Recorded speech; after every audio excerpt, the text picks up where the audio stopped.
Welcome to the Big Time Strength Podcast, featuring small school strength coaches making the big time where they're at. Today, our host, Coach Preston Peterson, interviews a high school strength coach who is creating a big time strength conditioning experience for their student athletes. Today's episode is sponsored by Team Builder. Team Builder provides strength conditioning software to athletics programs around the country.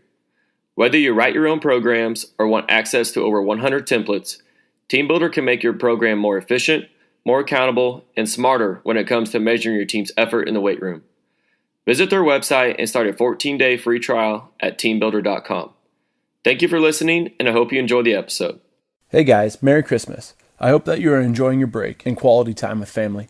I'm excited for you all to listen to Coach Jordan Johnson this week. Coach Johnson is the Director of Strength and Conditioning at Owasso High School in Oklahoma. Jordan is an Oklahoma native from Texhoma in the Oklahoma Panhandle. He graduated from Texas Tech in 2007 with a bachelor's degree in exercise science and a minor in health. Jordan has been a strength and conditioning professional for the past 15 years. His stops include Texas Tech, Arkansas, Mississippi, Texas El Paso, Tulsa, and Jenks High School. Currently, he is also the NHSSCA Oklahoma State Director and is married to Amanda Jo Johnson, and they have a daughter, Emma Jo, and a son, Jack. Coach Johnson just got to Owasso 6 months ago and has already got so many things in place. He's already got things going on the right path, and it's just really interesting to hear how to start a program and be so successful so early on. Enjoy the show. Hey, Coach Johnson, thanks for coming on the Big Time Strength Podcast. Let's get things started by kind of just giving us a rundown of what you're doing now, maybe where you're from, and what you've been doing up to this point.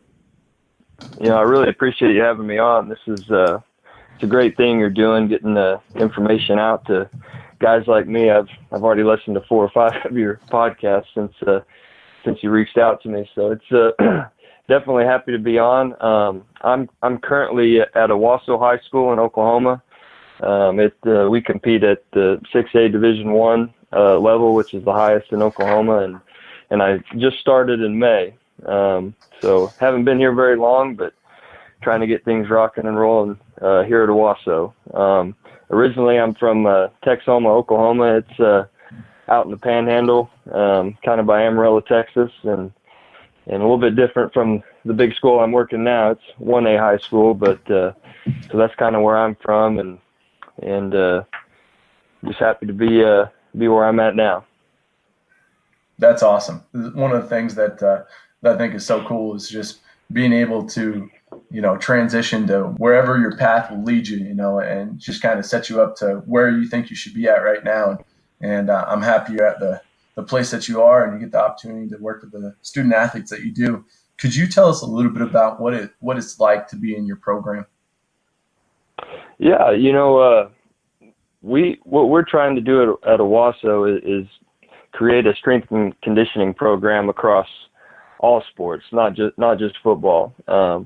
And I think one of the good things that we have at Owasso is we have an unbelievable support system in place through our administration, through our athletic department, through our coaches, and for being a first-year strength coach at a high school that's never really had a strength coach, it's, to be honest with you, it's been unreal. Our superintendent, Amy Fitchner, has been 100% behind us. Our athletic director, Zach Duffield, has been amazing, and all of the coaches here are rock stars. And I would say that's probably the biggest thing I got going for me at Owasso is their support allows me to coach and train these kids the way I want to. And so I would describe the way that we're doing things at Owasso is it's all about attention to detail and discipline and accountability.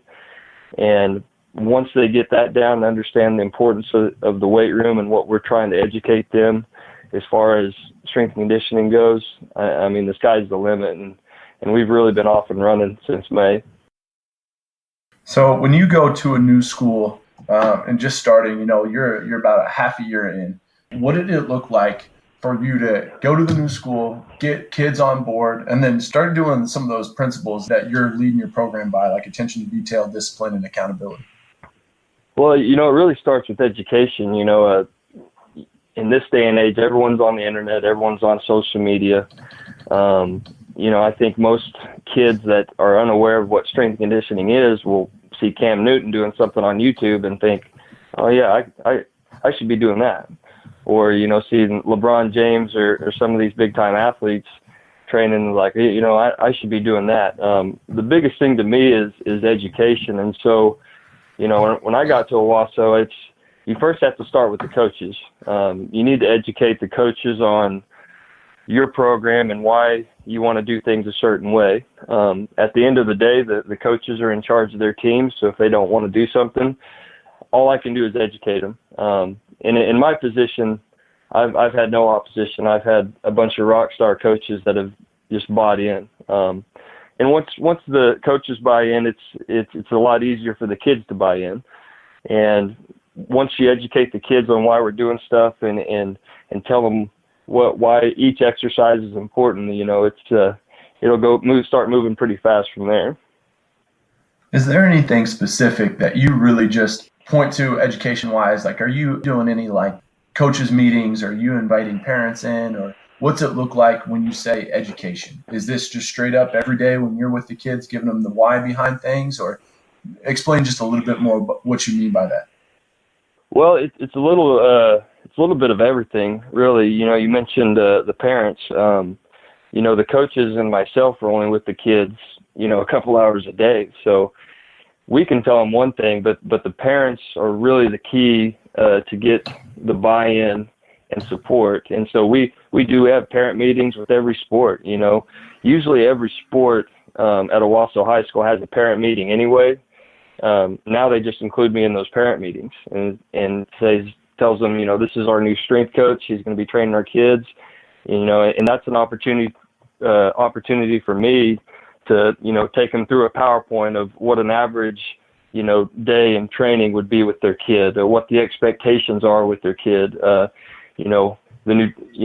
give all of our parents, I email nutrition packets and PowerPoints that tell them what they should be eating and when they should be eating, about hydration and why that's important. So, we really like to start with the parents. And then as far as the coaches are concerned, the coaches are at every workout, no matter what sport is in the weight room. And so I really like to get with our coaches ahead of time, and we set up staff meetings and try to educate them on here's how the flow of the weight room is going to go. Here's how what the expectation is, and then I assign them certain responsibilities in the weight room. Hey, if you could, really watch these 4 racks, and here's what you need to look for. And one of the things that I do is I give, our coaches coaching sheets with coaching cues on them, because, their profession isn't strength and conditioning, and that's my field. So I try to give them the tools as best I can to help them,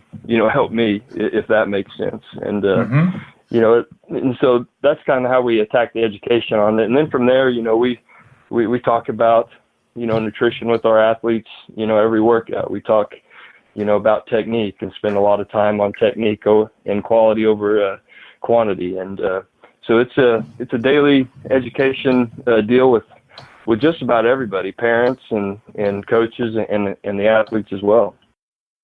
That is a wealth of information. I'm 3 years in. This is my 3rd year in at coaching at the high school level. And I take the points that you're talking right now and just think, okay, how can I implement this more to get more information out there? And I like how you're setting that up. I think it's amazing that coaches are at every workout. That's a lot of commitment from their end, even if they're out of season. I think that's awesome and something to really strive for with that. I know that you are big into team camaraderie and building up leaders and just like making an atmosphere where people are going to get better. Could you give us just a little bit of what it would be like to build that team camaraderie, or give us a little bit about what it's like to develop leaders? Well, to be honest with you, that's the toughest part of my job, but that's the one thing in strength conditioning that really I hold above even performance in the weight room. The discipline and accountability in my mind is built in to leadership and team camaraderie as well. And so, we tell our kids all the time, look, we will sacrifice a day in the weight room for discipline and accountability because that's what transfers to the field. We live in a culture today with kids where it's all about the individual. I'm trying to get recruited. It's all about me, and I need to be a 5-star. And so one of the things that gets lost, at least from what I've seen the past, 9 or 10 years, is that team concept continually gets pushed to the back, and kids want to focus on the individual. So we do a lot of things in the weight room that focus on the team, and we preach the team, no matter what sport that they're in. We teach, team and leadership all the time. And one of the ways that I do that is through competition. We, at some point, every sport at Owasso will have team captains in the weight room and pick their teams, and we try to compete in some type of competition every day. And with that discipline and accountability, we factor that in as well. It's not just, if a kid's ineligible, that's going to affect the whole team. So the whole team is going to be held accountable for that as well. If a kid's late to workout, if a kid's not dressed in the proper attire, all that stuff, we make sure that we put that on the whole team, just so they understand that if Johnny's ineligible, he's not playing Saturday. That affects everybody. That doesn't just affect the individual. And the same thing goes for, when guys are injured, if they don't get with our athletic trainers, it's the same type of deal. So we put a lot of things in place to really sell the point of the team to our kids in a variety of ways. Can you give us some examples of some of your favorite competitions, or if there's a coach out there that is just trying to implement some of the competition and team stuff that you're doing, some of your go-to things? Yeah, and it might be better if I kind of explain how we do it. With football, for example, in off season, I actually just finished doing it with baseball because they just finished their off season. They're transitioning into their season here pretty shortly. Basically, with football, for example, after Christmas break, we'll have 7 weeks that I like doing blocks, so we'll go a block of 6 or 7 weeks, and basically I have a list of penalties, and they're going to be held accountable for these penalties, things like walking in the weight room, using profanity in the weight room, not spotting properly, and then there'll be consequences for those penalties. So we really use that first 6 to 7 weeks back from Christmas to instill discipline and accountability, and then the next 8 weeks before they head into spring ball, we really focus that 8 weeks on, the goal is to get that discipline and accountability understood. So the next 8 weeks we can focus on performance and competition. So what we like to do is we'll, as the coaching staff, they'll select team captains, and then it'll be like a schoolyard pick 'em. That they'll pick guys that on their team that they want on the competition team, and once we have the team set, we'll do some type of competition every day, and it doesn't have to be very fancy. Team captain will select someone to see who can do a plank hold the longest, or farmers hold the longest, or maybe it's a conditioning day. They have to pick someone that's going to go against someone in the conditioning, and then we'll have a day dedicated maybe at the end of the week to just competitions where it's team competition, tug of war, or tire flips or sled push. And it really doesn't have to be very complicated, but you can just about find anything in the weight room to compete at every day. And so that's what we're really trying to do, is compete at something every day so they can get points and see what team wins at the end of the day. So you said you just got done with the baseball team. Did they love that? I mean, you're new there. You're the first time that they've had a strength coach that's solely their strength coach. Did they really like the process of going through that?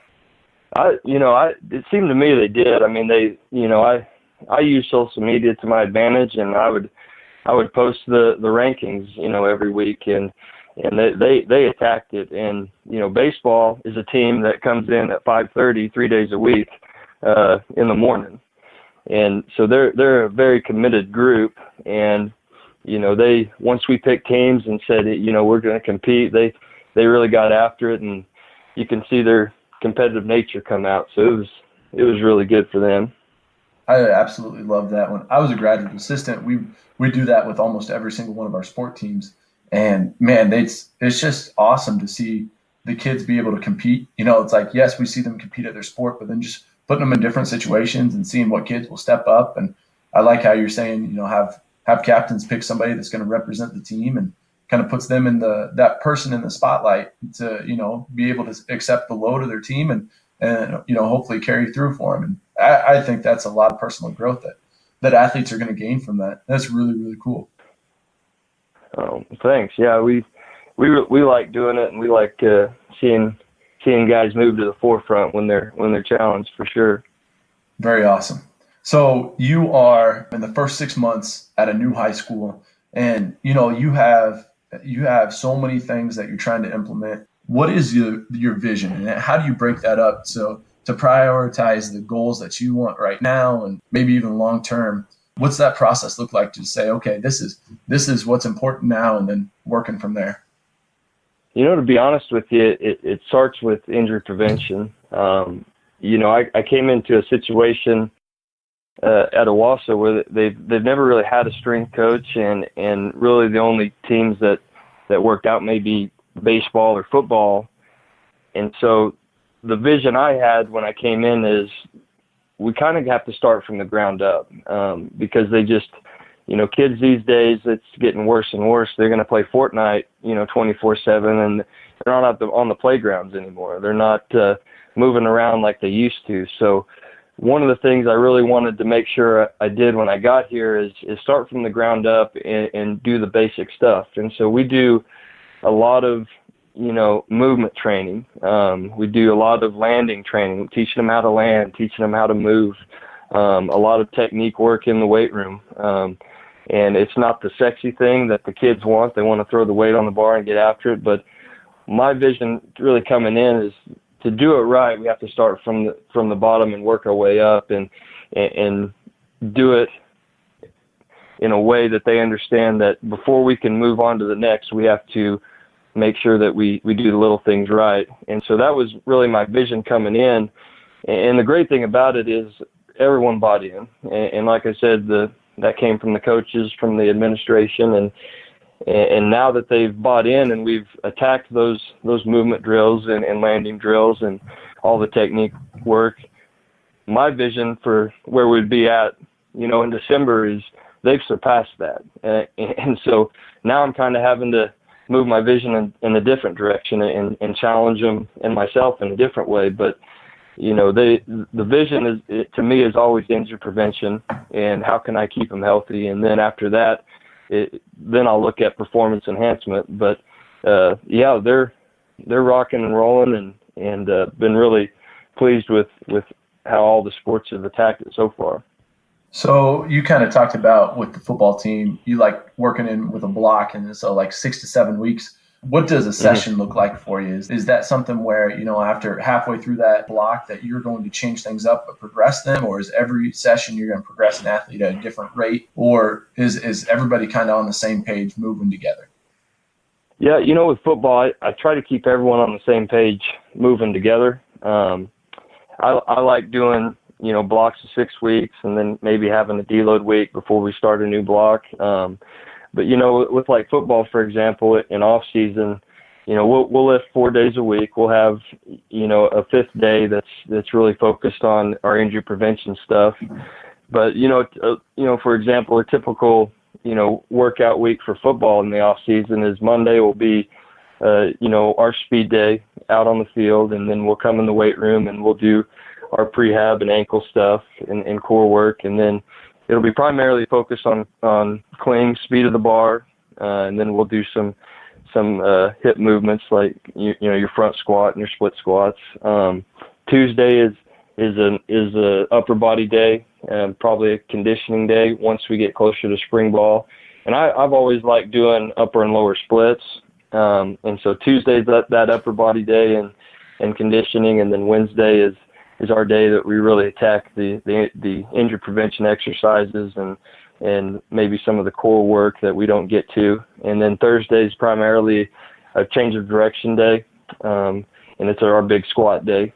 So we'll still do some hip hinge stuff like hang cling, but main focus is agility and squat that day, and then Friday is pretty similar to Tuesday, kind of a conditioning day and upper body. But that's typically what the training sessions look like throughout the week in the off season for football anyway.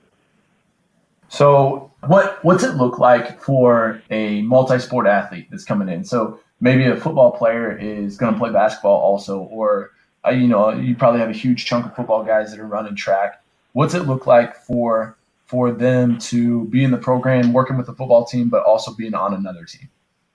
Well, it's really going to depend on, what sport they go to and what part of their season they're in. But I know right now we have some football guys in basketball. We have some football guys headed to track, some football guys headed to baseball. And it's kind of – it's one of those things where they're just leaving the in-season workout with football, and now they're in season with baseball or in season with basketball. So they're going to be pretty similar workouts that they just left from football. Some things will change, but a lot of those guys going and girls going to other sports will basically depend on their season. But not to change the subject or get on a soapbox. That's why I feel. So many times, young strength coaches and guys getting in the game just want to go and work with football. And that's why I feel like the whole athletic department needs it, because, now I'm with a football guy year round, even if he goes to basketball, even if he goes to track or baseball. And that's huge for the development of that athlete, because now he's getting year round training. If I'm just with football and I'm not working out track, well, I won't see a football guy for 4 months. And 5 weeks in the summer is not enough to get a guy ready for, the season. So I'm really fortunate to be in a situation where the athletic department gets it, that it's all about the entire athletic department. And we try to develop those kids year round, no matter what sport they go to. And so I'm pretty fortunate in that respect. I think that's awesome. It's a similar situation here at Mount Vernon, man. And there's very, very few athletes that aren't doing at least 2 sports. Most of them are 3, and then some of them are 4. It's just like, if you don't have all the coaches on board, and if you're not training everybody, kind of our slogan is like all sports, all stayings, all in. And it's like the idea of everybody helping everybody else. And it's easy for strength coaches to relate and kind of put in perspective, sticking with one sport, so you can talk about an in season and out of season and that type of stuff. And I know with your collegiate background, that was my biggest transition, was thinking about what's it look like for an athlete, back when we were in high school. You were at a small high school, I was too. And it's like, you go from football to basketball or wrestling to track to baseball and, in Iowa for us anyway. It's like, that's something that you really have to look at to see how is an athlete going to progress over the 4 years that you have them. Well, I can tell you, and I can say it for maybe selfish reasons, but some of the best strength coaches in my mind are at the high school level, because I can tell you, coming from college and some of the big schools I was at, I'll never forget my first week, at Jenks, because I'm meeting with the football coaches like, all right, well, I want to, we're going to have 3 football groups. And like, well, we can't do that. We just have one group, and we got 130 guys in the weight room at one time, and that's all we can do. And so it was a little bit different coming from the college level, where the athlete to coach ratio might be 1 to 2, and now it's 1 to 120. And so that was a big adjustment for me at first.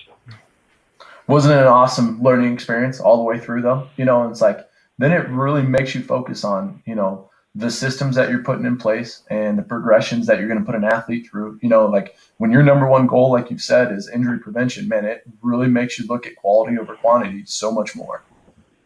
Oh, absolutely. It kind of changes your training philosophy a little bit. Yeah, I'd really like to do some Olympic snatches overhead. But, when there's 120 guys in the weight room, you're just trying to keep a weight from not falling on someone's head, so it really changes on how you structure what you do. And you're right. It really makes you focus on hey, what's the goal of this workout, and how can I get it in? Yeah, no doubt. Hey, before you were mentioning some of the stuff that you're doing, and you said some clean variations and stuff like that, you're talking about 120 athletes possibly being in the room, at Jenks and maybe even at Owasso. It's like, what is it like for you programming Olympic lifts? Do you do anything outside of some clean variations, and then what are some other ways that you're trying to develop explosive athletes? Yeah, well, I'm a big plyometric guy. I love the Olympic lifts. We'll do hang cling and full cling from the ground. We do the old box jumps and all that stuff. But to me, whenever we're programming that stuff, and you have the amount of athletes, because we have just as many athletes in the weight room here at Owasso.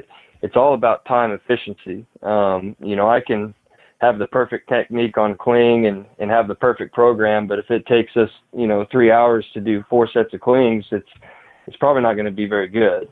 Mm-hmm. And so we really focus on our time in the weight room. And one of the things that I do, and that's kind of in our penalty system, is every set's on a timer for our guys and girls in the weight room. And so they know that, hey, I have 2 minutes and 30 seconds for everyone on my rack to get, a set of 3 on hang cling. And if they're not done in 2 minutes and 30 seconds, then, there's going to be consequences for that. And we always tell them, that doesn't mean you rush the lift, because that's the last thing you want when you're doing an Olympic lift is to rush the lift. But what that means is the second that weight hits the floor, then it's like a NASCAR pit crew. You're not standing around looking out the window. You're changing weights. You're moving around. We pair a lot of our exercises together, and if you're not on the rack, you're sprinting to the exercise you're supposed to do. So we really try to maximize our time in the weight room. Even with the numbers that we have, it's as long as you keep them on the clock, you can get a lot done.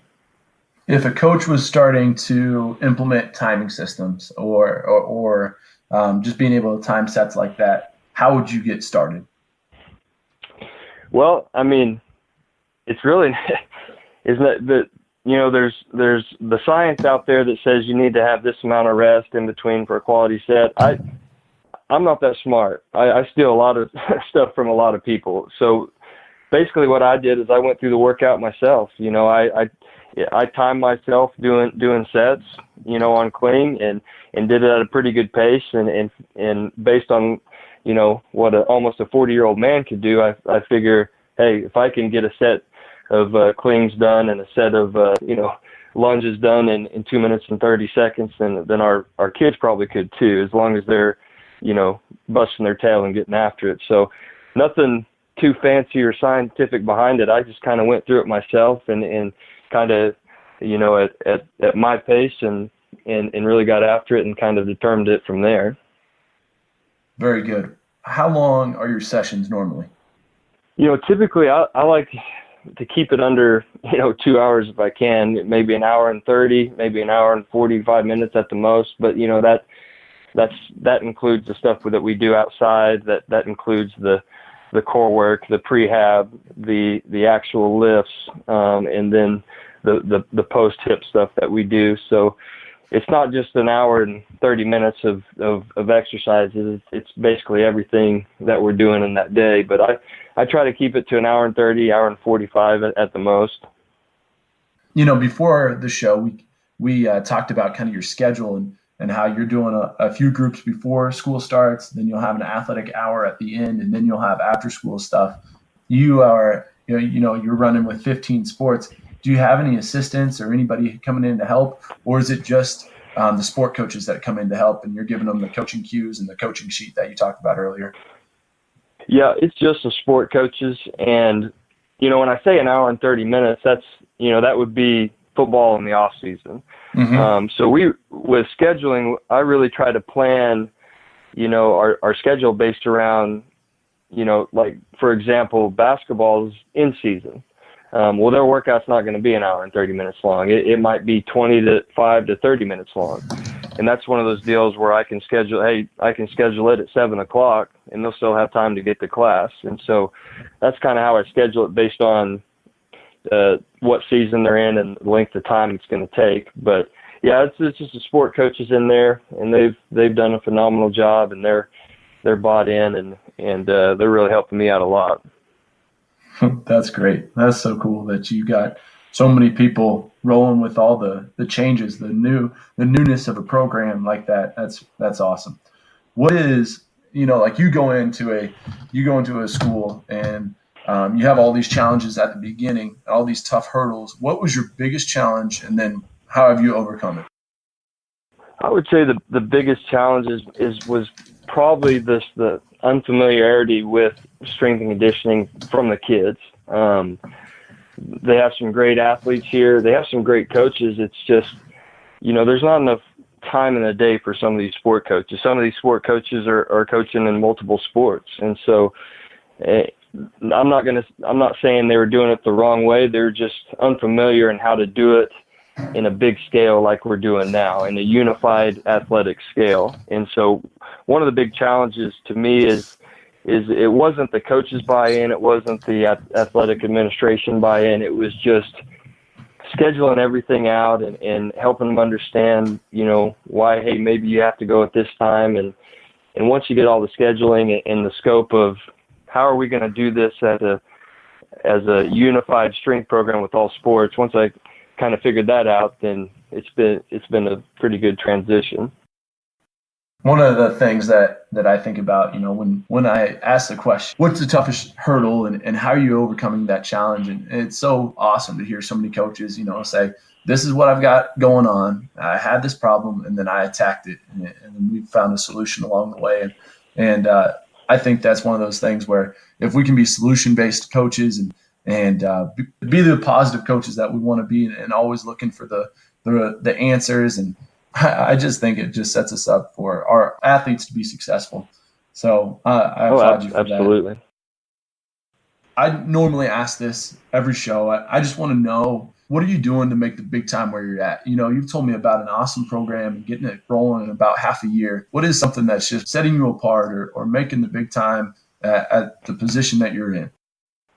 It's funny, as a young strength coach, it was all about being the guy on the sideline in these big venues and running out of the tunnel and you work at, I worked at 5 universities in 8 years. You kind of figure out, why are you really doing this? Is it because of you, or is it because, you love strength and conditioning and you love kids? And so when I decided to make that transition to high school, I really wanted to commit myself to the kids that I work with, because, I have 2 kids of my own.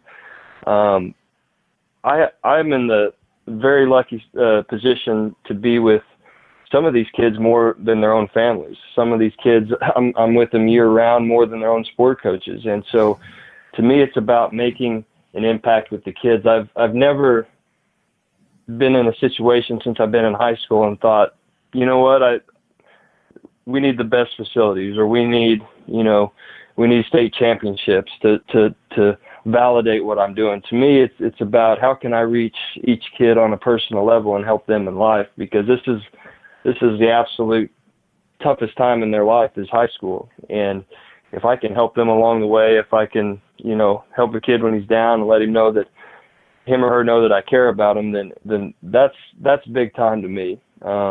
Because I would know how I would want my kids to be treated in that setting as well. So, to me, the big time is the kids, and being able to do what I do every day with these athletes, young athletes every day. Hey, I don't know if I could think of a better answer, Coach. That's pretty sweet. Oh, pretty cool. Well, thanks. One of the things you talked about there was just investing in student athletes and just being able to give back to them, in one of the toughest times of their life. What is something that you do to develop relationships with your athletes? What's something that, if I would ask one of them, what would they be like? This is one of the reasons why I know Coach is caring for me.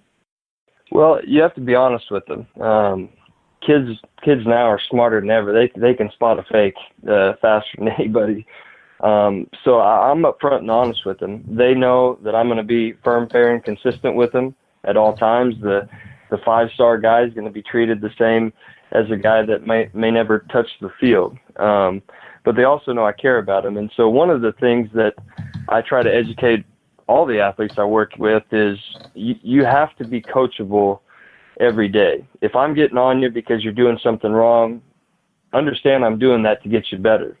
And in the same token, I'm gonna give you a high five when you do right. It's just the consistency of coaching these kids up every day. And then, they see me throughout the day, and I see them going to class. I'm a Federation of Christian Athletes sponsor, so I see them in that venue as well. So I try to spend as much time with them as I can and enjoy as many games as I can and see them enjoy their success on the court or on the field. I think that's a huge deal. And one of the things that you said there was firm, fair, and consistent. And that's one of the notes I'm writing down right now. Is I really like the way that you talked through that, because, man, the big thing that you have to have, I believe anyway, is that consistency and letting them know no matter what that you're going to hold them to a standard that the program is set. You have set for them to be able to achieve what they want to achieve, the goals that they're setting too. So very awesome stuff. What are you doing to stay relevant as far as professional development? Like what are the things that you're doing to look towards to be like, okay, I'm still on top of my game. I'm learning as much as I can. What are some of those resources? Well, we kind of talked about it a little bit before we got started. I've got a few certifications and go to the Collegiate Strength National Conference every year. But to me, the tool that's sharpened me the most, especially in the last couple of years, is the National High School Strength Coaches Association, the NHSSCA. That's probably my go-to to all my resources, because some of these big conferences and all these big articles that are using all these big equipment and stuff, well, we don't have that stuff in high school. I need to learn from guys that are in the same situation from me that might not have a budget or might not, have some of this big fancy equipment, how they get by with maybe one coach in the weight room. And so to me, that's really been something I've leaned on, all these guys in this organization that are, it's really getting to be a big organization and a great information go-to for me. I would echo that. That's pretty easily at the top of my list. The amount of learning that I can have specific to what I'm doing is pretty nuts. If there's a problem at the high school level, there's another coach that's had that problem and probably came up with a solution already. And it's just connecting with those people and then asking them about it. I think that's such a big deal. It's just being in connection in a group that is looking out for everybody and empowering them to be the best so that they can impact their athletes and hopefully help them become the best that they can be, in sport, but also in life. Oh, absolutely. 100%. So we came up here to the last little bit, and I'll have 5 questions for you. I'm going to fire those off, and you just throw out some answers. So you ready for the questions? Yeah. Yes, awesome. Sir. What is your favorite book? My favorite book, I really like Extreme Ownership, How the Navy SEALs Fight and Win. That's probably one of the big ones I've read, and also like the legacy book on the rugby book that came out on New Zealand not too long ago. So yeah, yes, those are both really good. How about a person that's influenced you the most? Well, there's been a lot. The big influence has been the high school coaches I've worked with the last 7 years. There's probably too many to mention, but as far as the field, the strength conditioning goes, it's been Bennie Wylie was my boss at Texas Tech. He's a head strength coach at OU now. And just if we have time for a quick story, I got a good one on Bennie if there's any time. Yeah, you got time. Let's hear it. Okay, well, this might be a lesson for some maybe young strength coaches that are trying to get into it. I had 3 or 4 certifications back in 2004 and was a big-time power lifter and was actually working in Olympic sports at Tech. And I kind of considered myself big-time and said, you know what? I'm going to go over there to Bennie Wylie in football and tell him he needs my services. And so I went over there. I was going to do an internship and went and met with Bennie and rattled off all my qualifications, and he just stared me right in the face and he was like, "That's great. That doesn't mean anything. That doesn't mean you can coach an athlete.